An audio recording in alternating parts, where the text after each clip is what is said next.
Ce diamant scintillant dans la nuit méditerranéenne, c'est le stade Louis II de Monaco. Il est devenu aujourd'hui le symbole de tous les tourments qui ébranlent la principauté. Samedi 1er décembre, le club de football de Monaco reçoit Montpellier. L'équipe va mal, elle est avant-dernière du championnat de France.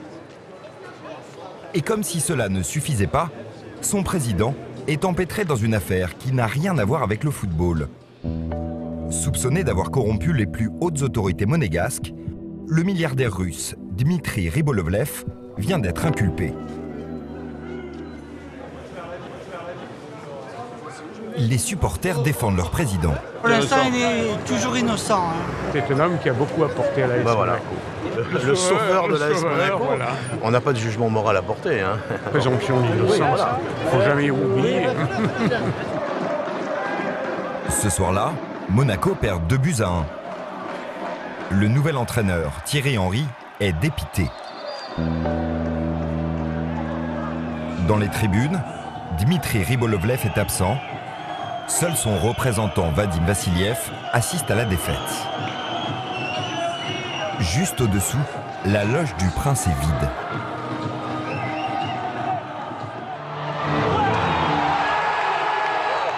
Six mois plus tôt, nous avions filmé la famille princière exultant aux exploits de son club. À l'époque, le souverain affichait publiquement sa complicité avec le milliardaire russe. Aujourd'hui, l'heure n'est plus à la fête. Le rocher est secoué par le plus gros scandale de son histoire. En 2006, la principauté s'était promise d'être exemplaire. Lors de son intronisation, Albert II avait proclamé vouloir placer son règne sous le signe de la bonne gouvernance. J'entends cependant que l'éthique soit toujours en toile de fond du comportement des autorités monégasques. L'éthique ne se divise pas. Argent et vertu doivent se conjuguer en permanence. De beaux principes qui volent en éclats en 2017. Des révélations éclaboussent le rocher et bousculent les plus hautes personnalités monégasques. En quelques mois, la principauté voit partir son directeur des services judiciaires, Philippe Narmineau, l'équivalent du ministre de la Justice. Son procureur général, Jean-Pierre Dresneau, un magistrat français, est muté à Aix-en-Provence. Plusieurs enquêtes sont ouvertes. Dans le viseur, un ancien préfet, des policiers, un commissaire principal. Dans la minuscule principauté, c'est un tremblement de terre. Au cœur de l'affaire, le milliardaire russe propriétaire de l'AS Monaco, Dmitri Ribolovlev.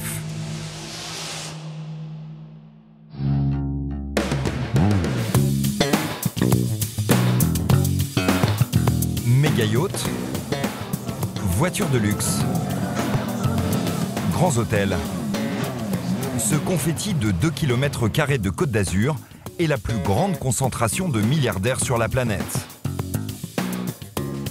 Un décor de rêve pour une histoire qui commence par un coup tordu. Nous sommes en février 2015. Yves Bouvier est suisse et marchand d'art.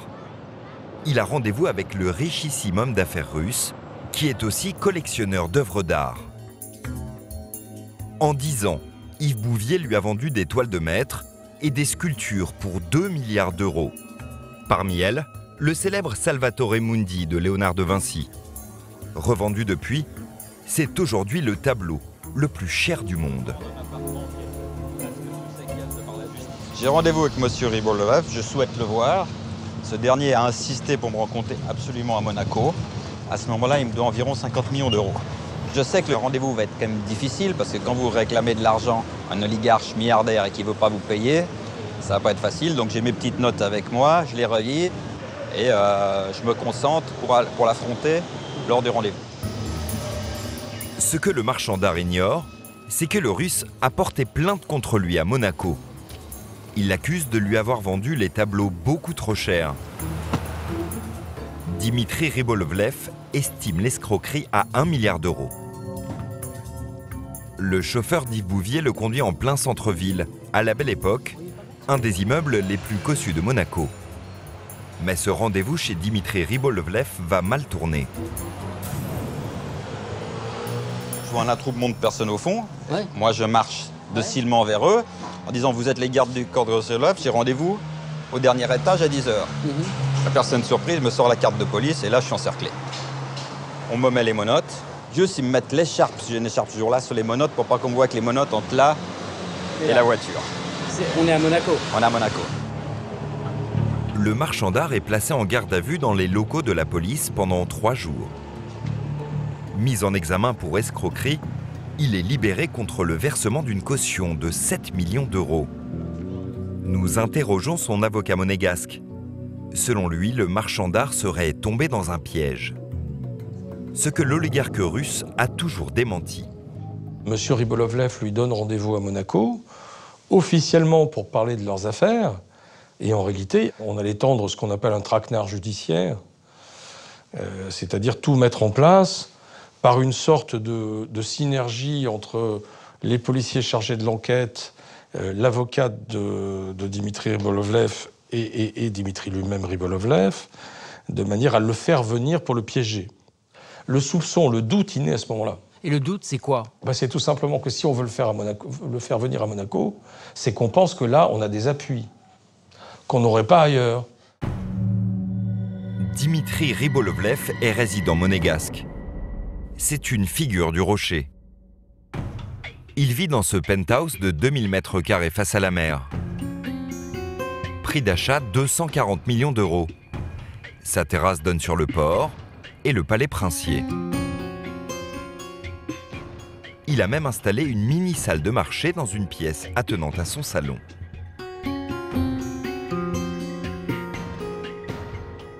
En 2011, il s'est aussi offert le club de football de Monaco, l'ASM, dont le premier supporter est le prince Albert II. En 2017, il décroche le titre de champion de France. Le moment que nous attendons tous, le moment de soulever la France, de champion de France 2016-2017. Ну, это, в общем, результат, и в том числе и продолжение в будущем. Dans son affrontement avec le marchand d'art, le milliardaire russe a gagné la première manche. Mais l'enquête va se retourner contre lui, à cause de sa plus proche collaboratrice, Tetiana Bercheda. Elle est ukrainienne, elle a 34 ans et vit entre la Suisse et Monaco. Elle est l'avocate de Dimitri Ribolovlev et comme le milliardaire ne parle que le russe, elle tient aussi le rôle d'interprète et d'intermédiaire.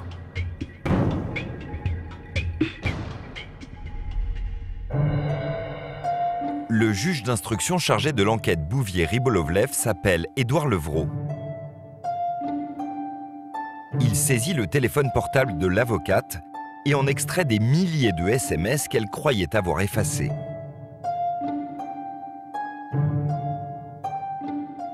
Le juge procède à une expertise et cette expertise met à jour un certain nombre de messages téléphoniques dont certains sont très compromettants et établissent une collusion entre certains policiers, certains membres du gouvernement et Dimitri Ribolovlev par l'intermédiaire de son avocate. En première ligne, le ministre de la Justice de Monaco, Philippe Narmineau.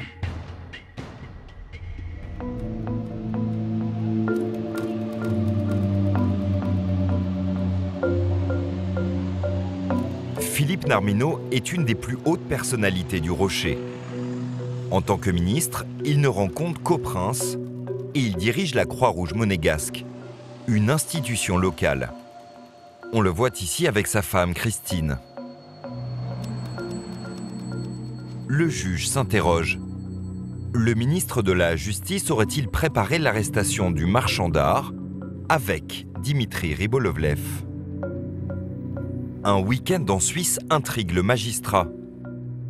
Il a lieu quelques jours à peine avant l'arrestation d'Yves Bouvier, Le 25 février 2015, le milliardaire russe invite Philippe Narmino et sa femme à une soirée à Gstaad, en Suisse. Ils vont faire le trajet à bord de son hélicoptère. Le voyage est décrit dans cet échange de SMS entre l'avocate et la femme du ministre. Bonsoir Christine. Comme promis, voici l'invitation à la fête de samedi. On se voit demain à l'héliport. Tetiana.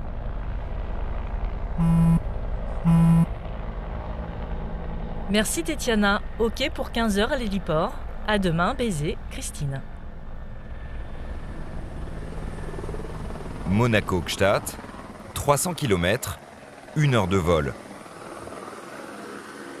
Sur ce document, les enquêteurs ont estimé le coût de ce voyage offert au ministre et à sa femme, 37 000 €.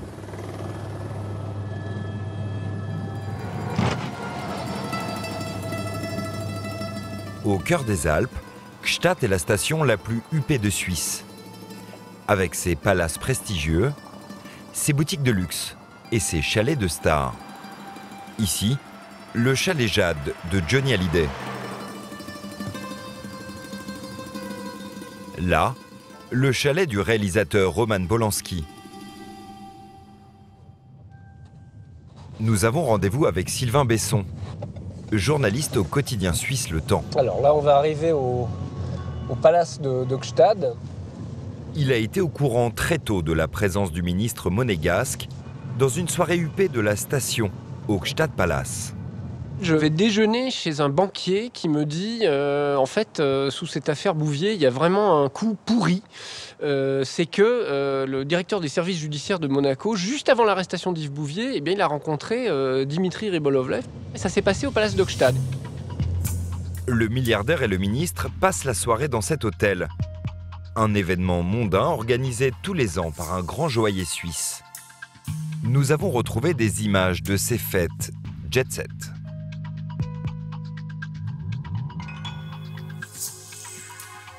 Une soirée assez festive avec des bijoux, des jolies femmes, du champagne, etc.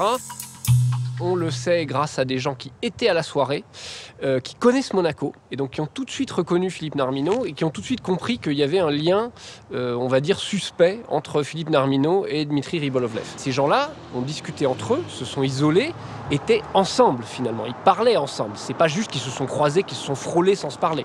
Non, ils étaient ensemble.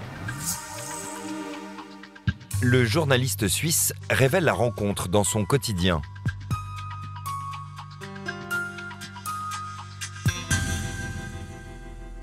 Dès le lendemain, Philippe Narmino dément dans la presse monégasque toute connivence avec le milliardaire. Ce n'était pas du tout un dîner privé. Il n'y a pas, il ne peut y avoir de rapport entre ma présence là-bas et cette affaire. Le juge se demande aujourd'hui si les deux hommes se sont concertés pour préparer l'arrestation d'Yves Bouvier.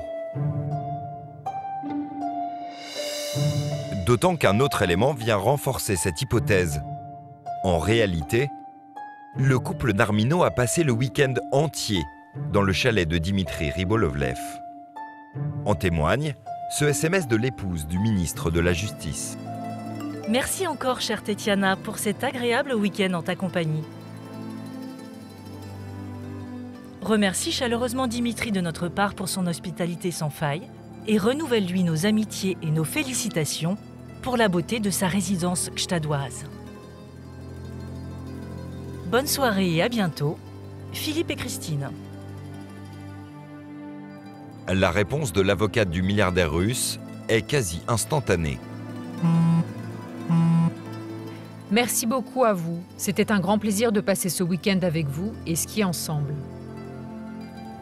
Je ne manquerai pas de transmettre votre message à Dimitri qui était ravi de vous recevoir chez lui. Bonne soirée, je vous embrasse, Tetiana. Et là, on voit très bien la partie de Dimitri Ribolovlev. Le week-end a eu lieu ici. Le Russe est propriétaire d'un ensemble de 3 chalets reliés sous terre par un immense spa. Valeur de la propriété, 160 millions d'euros. Être invité ici, c'est vraiment un privilège rare parce que Dmitri Ribolovlev n'est pas décrit comme quelqu'un d'extrêmement chaleureux ni de très très mondain. Pour Philippe Narmino, d'être invité dans ses chalets, c'est une marque de confiance et de proximité, voire d'amitié, qui est vraiment très forte. De retour à Monaco, nous avons demandé à Dmitri Ribolovlev une interview sur ses relations avec le ministre de la Justice monégasque.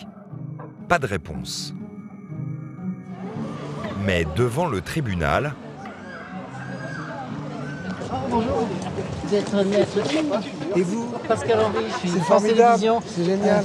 Nous tombons par hasard sur son avocat, Hervé Temim, un ténor du barreau parisien. Pour la vérité sur le cas de Monsieur Bouvier. Oui, mais enfin, il avait Monsieur, j'ai rien à vous dire. C'est bon, accusé c'est la gentil. justice monégasque, C'est non? gentil, c'est gentil. J'ai rien à vous dire. Vous verrez, la justice et le droit triomphera. On serez rassurés. On l'espère tous. Bah oui. La rencontre tourne court. Je vais être dans les mêmes souhaits.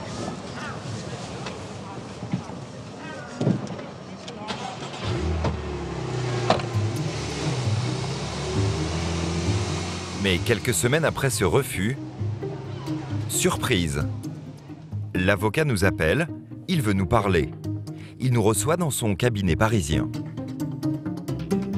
Est-ce que vous trouvez normal qu'un ministre de la Justice passe des vacances avec une des parties dans une affaire?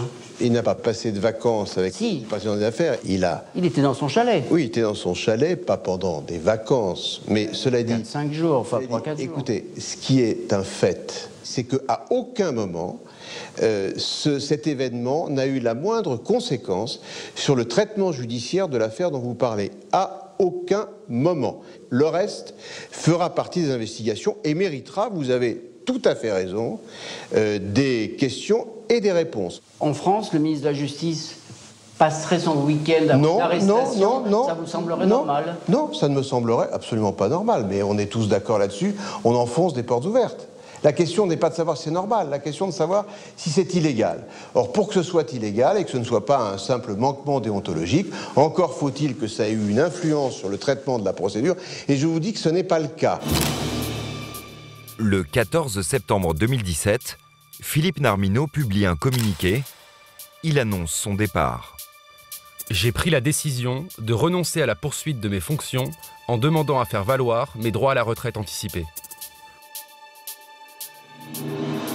Le juge d'instruction chargé de l'affaire place Philippe Narmino en garde à vue et lance des perquisitions tous azimuts. Dans ses bureaux, à son domicile et sur ses comptes bancaires.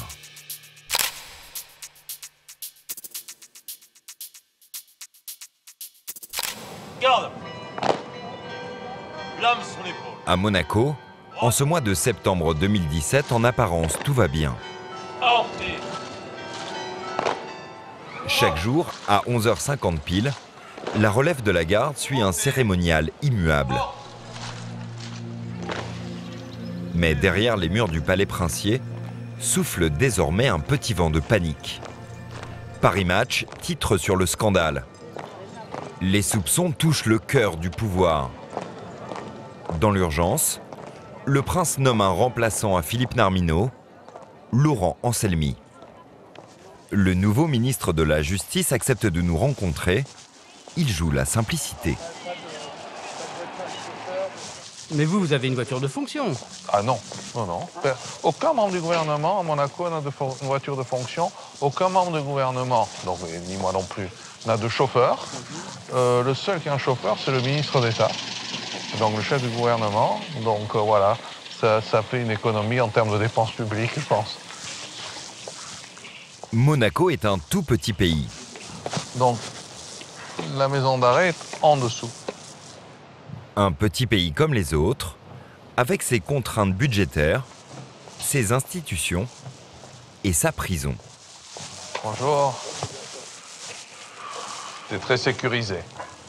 Le directeur nous fait la visite. Ces messieurs.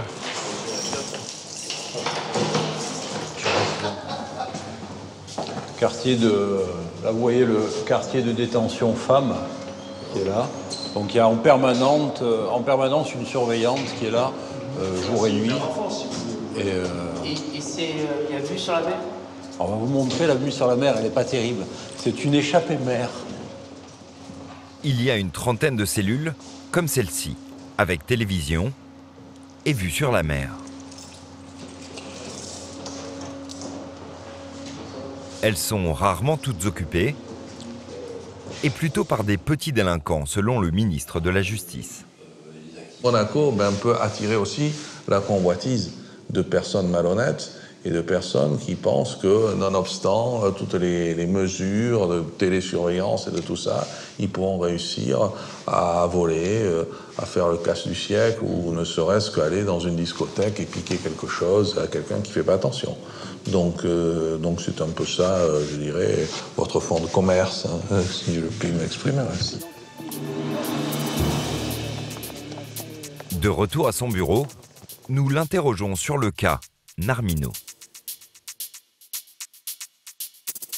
Alors moi, je n'entends pas me prononcer sur le départ de mon prédécesseur, ni les circonstances qui l'ont amené à considérer devoir faire valoir ses droits à la retraite. Voilà, il l'a fait. J'ai été choisi pour lui succéder. C'est la seule chose que je retiens. L'image de la justice, de la principauté, a-t-elle souffert de cette démission? Son blason, elle est éclaboussée. Elle est éclabboussée par cette affaire, parce que, si vous voulez, c'est dans la presse, et quand ça concerne Monaco, évidemment, on en fait, si je puis me permettre, des gorges chaudes. L'affaire va suivre son cours, et moi, si vous voulez, je souhaite vraiment que toutes ces instructions aboutissent pour qu'on fasse toute la vérité sur cette affaire. Au cours de nos investigations, nous sommes entrés en contact avec un homme qui prétend en savoir beaucoup sur Philippe Narmino. Il s'appelle Robert Héringer. Il vit en Californie, à Santa Barbara. Il assure avoir été l'espion du prince Albert II et avoir enquêté sur Philippe Narmino, à sa demande. Ancien journaliste pour la presse à scandale britannique, Robert Héringer rencontre le prince Albert II au début des années 2000 et lui propose de monter un service de renseignement personnel. Il parle pour la première fois.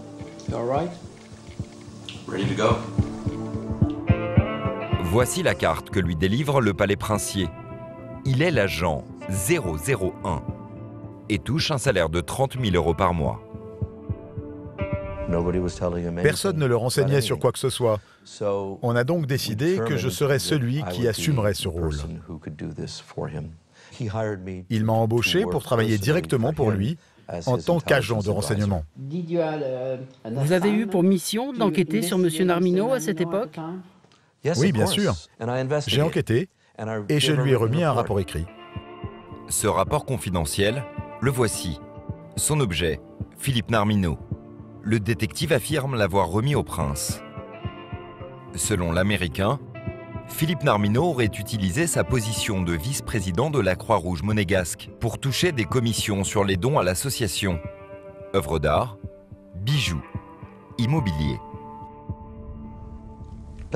Disons par exemple que vous faites don d'un appartement à la Croix-Rouge monégasque d'une valeur d'1 million d'euros. Narmino a un ami. Il dirige une société du nom d'AG Prime. On lui confie l'appartement pour une évaluation qui lui prend 45 minutes. Il reçoit 5% de la valeur, 50 000 € pour 45 minutes de travail. C'est ça l'arnaque. Ils ont partagé, j'imagine. Je ne connais pas leurs arrangements. Mais nous sommes certains de l'existence de ce système parce que ce sont les policiers qui m'ont informé de ce montage. Les policiers le savaient, ils me l'ont dit. Mais ils n'étaient pas autorisés à avertir directement Albert. Moi, je pouvais le dire à Albert. Le prince sera averti, mais il ne tiendra pas compte des alertes de son rapport. Albert s'énerve. Il me dit « Mais il n'a tué personne ou je me trompe ?»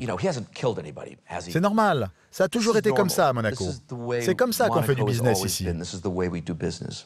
Et alors, qu'est-ce qu'il a fait? Il a nommé Narmino ministre de la Justice. Philippe Narmino ne sera jamais inquiété pour l'histoire de la Croix-Rouge. Nous l'avons sollicité pour une interview. il ne nous a pas répondu. L'onde de choc va se propager sur le rocher et toucher une autre figure de la justice monégasque.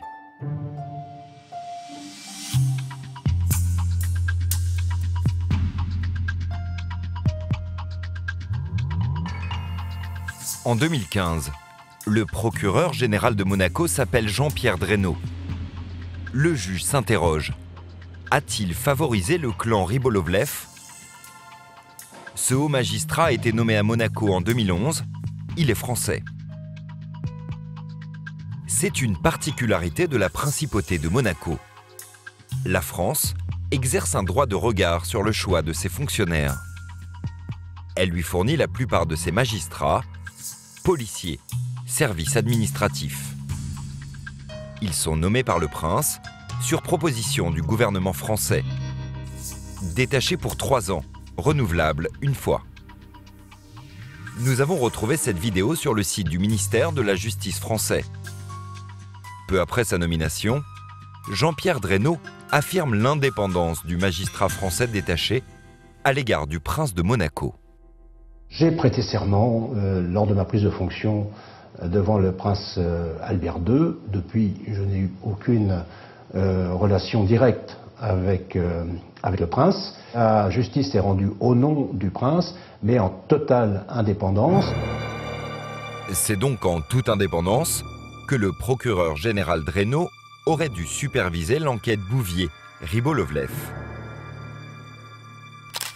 Nous sommes en février 2015. Arrêté, le marchand d'art est en garde à vue. La justice monégasque doit se prononcer sur une éventuelle mise en détention provisoire. Par écrit, Jean-Pierre Dreynaud demande l'incarcération. Requérons qu'il plaise à monsieur le juge d'instruction de placer Yves Bouvier en détention provisoire. Sévère avec Yves Bouvier, le procureur se serait montré plus coopératif avec le camp Rybolovlev. Encore une histoire de téléphone. L'avocate du milliardaire voulait enregistrer un témoin à son insu. Le magistrat l'aurait conseillé. C'est ce que Tetiana Bercheda déclare aux policiers.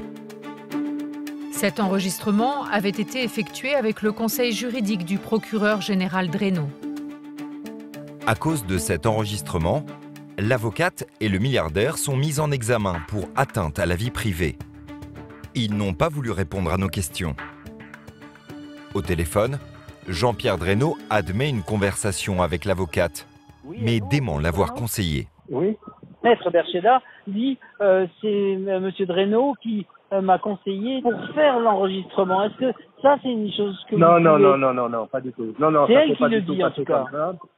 Non. Ce que je déplore, c'est qu'elle a un secret professionnel que manifestement elle ne respecte pas. On a eu une conversation entre professionnels de la justice sur les modes de preuve possibles. En aucun cas, je lui ai dit enregistrer quoi que ce soit. L'avocat du clan Rybolovlev reconnaît lui aussi qu'un tel échange a pu avoir lieu, mais il en minimise la portée.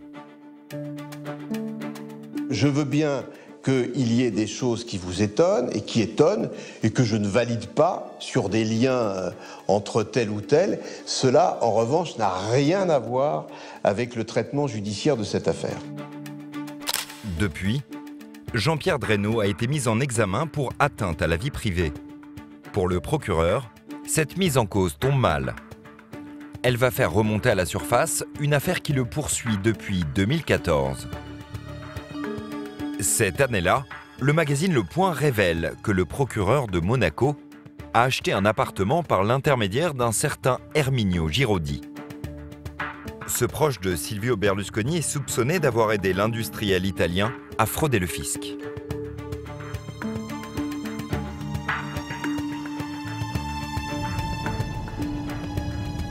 Nous avons retrouvé la trace de cet appartement en Italie, dans la petite station balnéaire d'Ospedaletti, à 40 km de Monaco.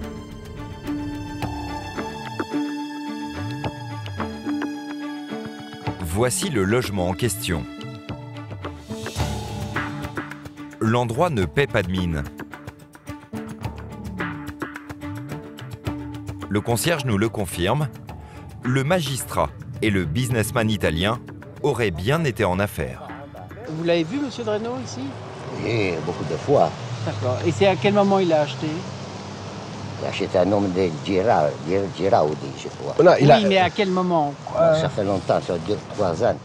D'accord. 2 au moins. Oui. Et Giraudi, vous les connaissez, ces gens-là? Ils étaient propriétaires ici? Oui, je les connais. Au moment de l'achat, le magistrat savait-il à qui il avait affaire? D'après ce document, la police monégasque était informée que l'homme d'affaires était poursuivi en Italie pour blanchiment de fraude fiscale. Notification d'un acte judiciaire signifiant sa mise en examen. Et curieusement, il est écrit un peu plus loin « Ne pas enquêter en cas d'interpellation ». L'Italien est-il protégé par les autorités monégasques? Le 6 juillet 2011, dans cet article paru dans un grand journal italien, Il Giorno, le procureur général de Milan fustige la mauvaise coopération de la justice de Monaco sur le cas Giraudi. On est franchement à la limite du raisonnable. Quand l'article paraît, Jean-Pierre Dreno, nommé au printemps 2011, est en fonction depuis 3 mois.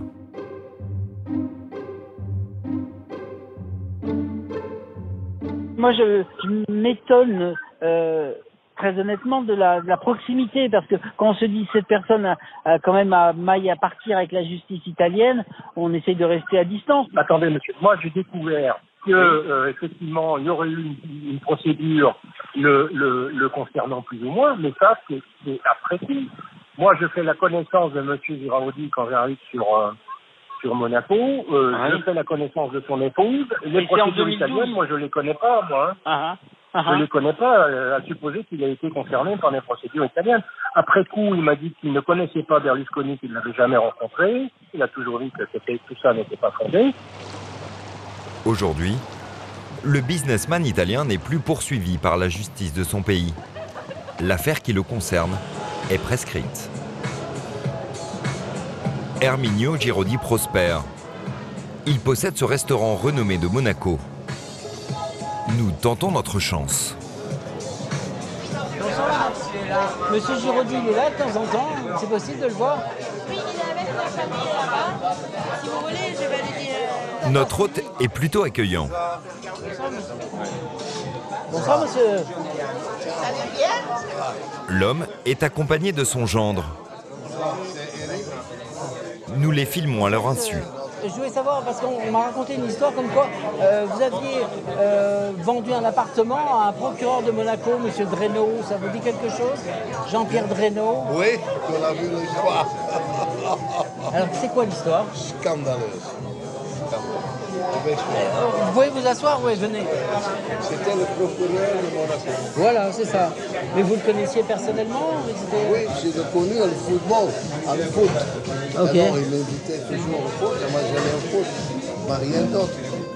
Quand on lui parle d'un éventuel échange de bons procédés avec le procureur, il se met en colère. Pourquoi? C'était libre, moi. Pourquoi je n'ai besoin de Dreno? Quel est l'avantage que j'ai vu Giraudi de lui? Jean-Pierre Dreno le reconnaît, l'affaire lui a coûté son poste. Le prince considère que je fais une très mauvaise publicité au Rocher, à la principauté, ce que je comprends tout à fait, puisqu'on sous-entend que j'ai des affaires douteuses. Et donc, effectivement, le prince demande mon remplacement. Jean-Pierre Dreno a depuis été muté à Aix-en-Provence. Le juge en charge de l'enquête Bouvier-Ribolovlev continue de fouiller dans le passé du procureur.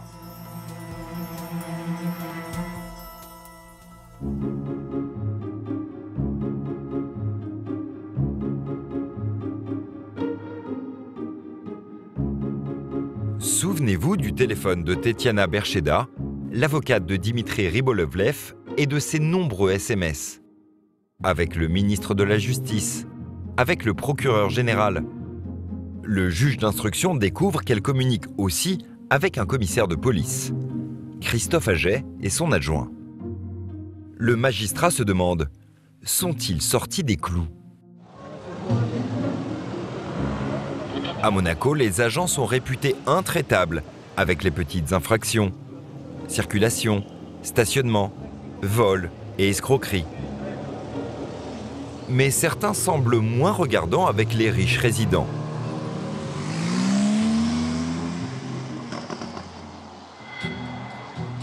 Les SMS de Tetiana Bercheda décrivent une hiérarchie policière très empressée autour de Dimitri Rybolovlev. 2 jours avant l'arrestation du marchand d'art, l'avocate fait passer un message du milliardaire russe auprès du chef de la police judiciaire, Christophe Aget, et de son adjoint.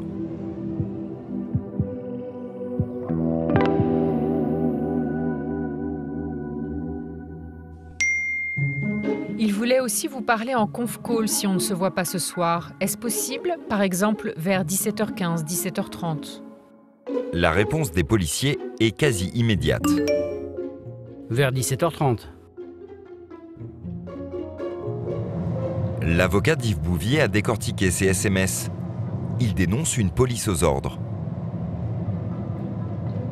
On apprend par exemple que M. Rybolovlev préside des réunions dans les locaux de la Sûreté publique qui sont relatifs au dossier dans lequel il est opposé à Yves Bouvier. C'est absolument incroyable comme situation. Certains SMS le montrent. Dimitri Rybolovlev, DR, semble dicter l'agenda. Serez-vous au bureau aujourd'hui ? DR voudrait passer vous voir pour faire le point et discuter de la suite avant son départ demain de Monaco pour 1 semaine. Merci d'avance. Amitié, Tetiana. On se rend compte, par exemple, dans ces SMS, que les policiers, certains policiers monégasques, qui sont ceux chargés de l'enquête, ne travaillent plus pour l'État, ils travaillent pour Dimitri Rybolovlev, tout en continuant à être payés par l'État. Au fil des échanges, les relations sont de plus en plus cordiales. Chère Tetiana, merci pour ce moment. À demain. Amitié, Christophe. Cher Christophe, merci à vous pour votre temps et d'avoir partagé avec moi vos expériences exceptionnelles. Cela m'a fait très plaisir de déjeuner avec vous. À demain, amitié, Tetiana. Pour mieux comprendre les relations entre le milliardaire russe et les policiers, il faut aller au stade Louis II, le stade de son club de football. À Monaco, les tribunes sont rarement remplies. Le club est surtout pour le milliardaire une formidable machine à distribuer des cadeaux. Avant le scandale, le prince était assidu. On le voit ici en février 2014, aux côtés de son épouse, de Dmitri Rybolovlev et de son avocate.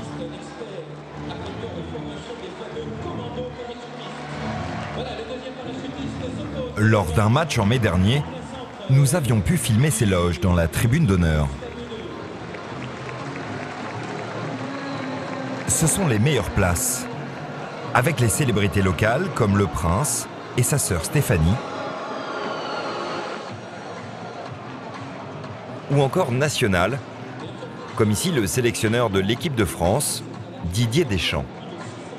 Beaucoup ne paient pas leur place. Le club en offre des centaines.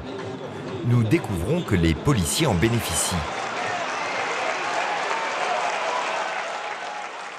Nous nous sommes procuré la liste des invités réguliers des tribunes d'honneur. En plus des invités du palais princier, de l'archevêché, des employés des ministères, la sûreté publique, la police, bénéficie de 49 invitations permanentes.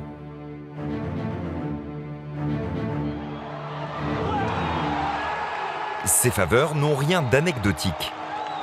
Elles forment même une piste pour le juge en charge de l'enquête.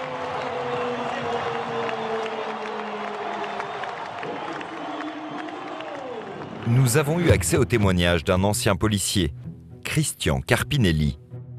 Selon lui, le commissaire Christophe Aget fait bien partie des heureux bénéficiaires.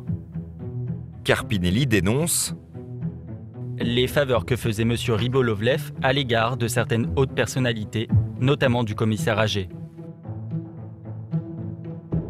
Interrogé par le juge, le policier évalue le prix d'un tel cadeau. 2 places en tribune d'honneur avec accès au buffet avant et pendant le match. J'ai pu apprendre qu'ils étaient d'une valeur de 7 000 € par an, hors taxes et par place. Récapitulons. Alors qu'il est en charge de l'enquête Bouvier-Ribolovlev, le commissaire âgé entretient une relation presque amicale avec l'avocate de Dimitri Ribolovlev. Il bénéficie aussi avec ses collègues d'invitations régulières aux matchs de foot. Est-il encore aujourd'hui aux commandes de l'enquête? Il a refusé de nous répondre. Nous interrogeons le ministre de la Justice.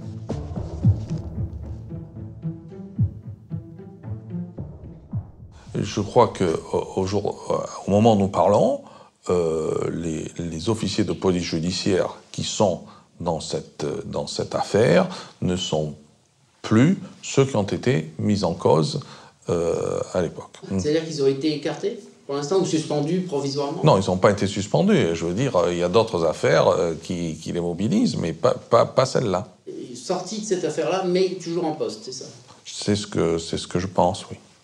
Oui, vous savez. Oui, c'est ce que je sais, oui. Les loges du stade de Monaco vont nous livrer d'autres secrets.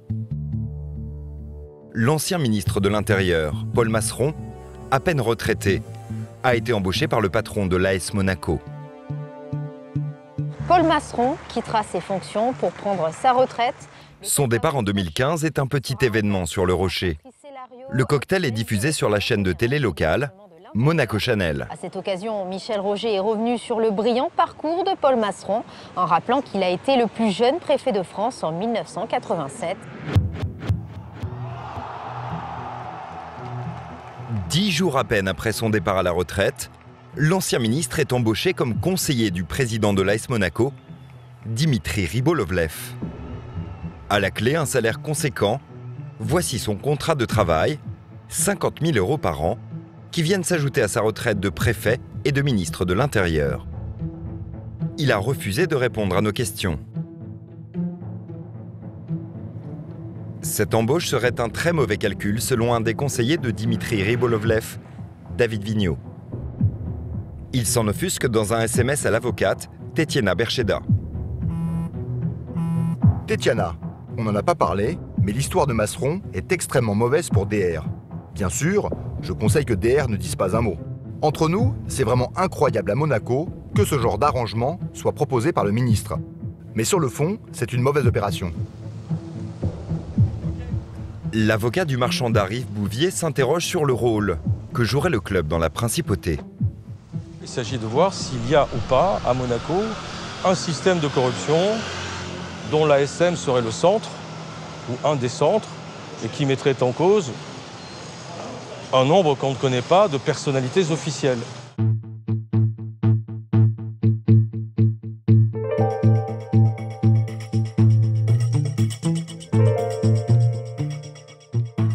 Des milliers de SMS ressuscités, des centaines de documents et de témoignages rassemblés.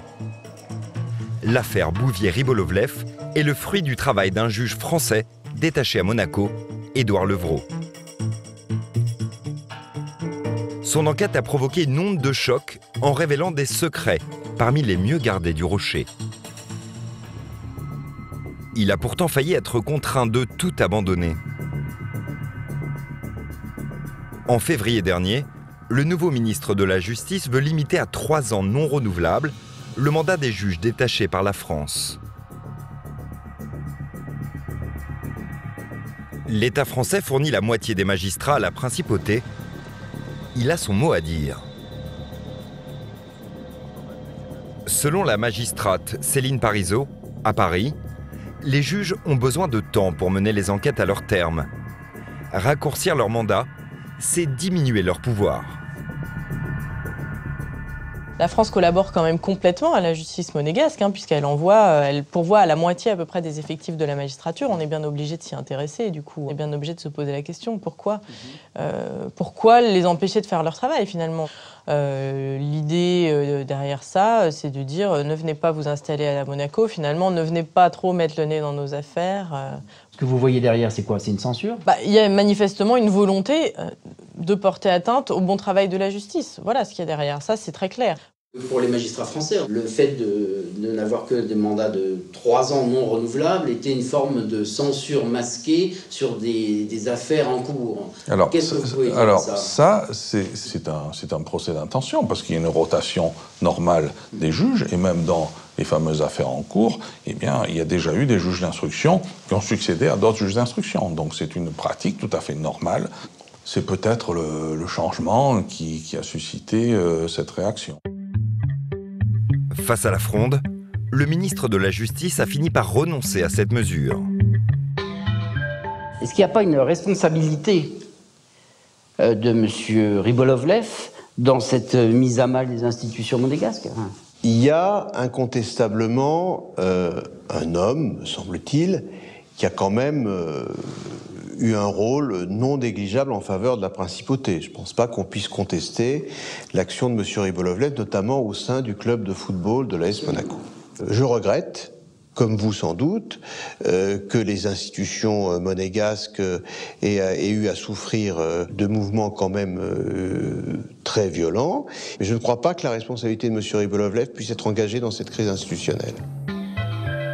Derrière les mises en cause et les démissions, le prince a-t-il le pouvoir de mettre de l'ordre dans la principauté? Rappelez-vous ces engagements de 2005. Ils avaient marqué les esprits. J'entends cependant que l'éthique soit toujours en toile de fond du comportement des autorités monégasques. 13 ans plus tard, après le départ forcé de son ministre de la Justice et de son procureur général, son ancien agent secret 001 a des mots très durs. Je ne suis plus très précisément ce qui se passe à Monaco. Je ne sais pas ce qu'il est advenu des gens sur lesquels j'ai enquêté. Mais ce que je sais depuis que je suis parti, c'est que rien n'a changé. Même si le prince Albert a promis à ses sujets et au monde entier qu'il allait introduire une nouvelle éthique à Monaco, rien de tout cela n'est vraiment arrivé. En fin de compte, il n'a jamais eu les épaules pour faire quoi que ce soit contre tout ça. Nous avons sollicité son Altesse Sérénissime, le prince Albert II, pour une interview. Nous lui avons adressé un long mail, sans réponse. Nous étions alors au début de l'été. Le 6 novembre dernier, le juge Édouard Levrault a lancé un vaste coup de filet et fait interpeller 9 protagonistes. Fait exceptionnel, toute la hiérarchie policière de Monaco se retrouve en garde à vue. Régis Assau, Christophe Aget et Frédéric Fusari. Même traitement pour l'ancien ministre de la Justice et sa famille, Philippe Narmineau, Christine, Antoine. L'ancien préfet Paul Masseron n'y échappe pas non plus. Jean-Pierre Dresneau, ancien procureur général, avait été inculpé dès juin dernier. Enfin, le milliardaire russe Dmitri Rybolovlev et son avocate Tetiana Bercheda sont eux aussi arrêtés. Ils passeront tous 2 jours dans les locaux de la police avant d'être inculpés pour corruption, trafic d'influence et violation du secret professionnel, puis remis en liberté. Après cette série d'inculpations, le prince s'est finalement exprimé le 12 novembre devant plusieurs journalistes de presse écrite, dont Mediapart. Interrogé sur sa proximité avec l'oligarque russe, il affirme « Je n'ai jamais passé plusieurs jours d'affilée avec M. Rybolovlev. C'était toujours ponctuel. L'année dernière, quand on a fait une croisière familiale dans les îles grecques, on s'est arrêté même pas une journée sur son île. » Quant au sort du président de l'AS Monaco, le prince déclare « Si tout cela est avéré, M. Rybolovlev se retirera de lui-même. » Avec ces déclarations, le prince Albert prend ses distances avec une affaire qui éclabousse son règne.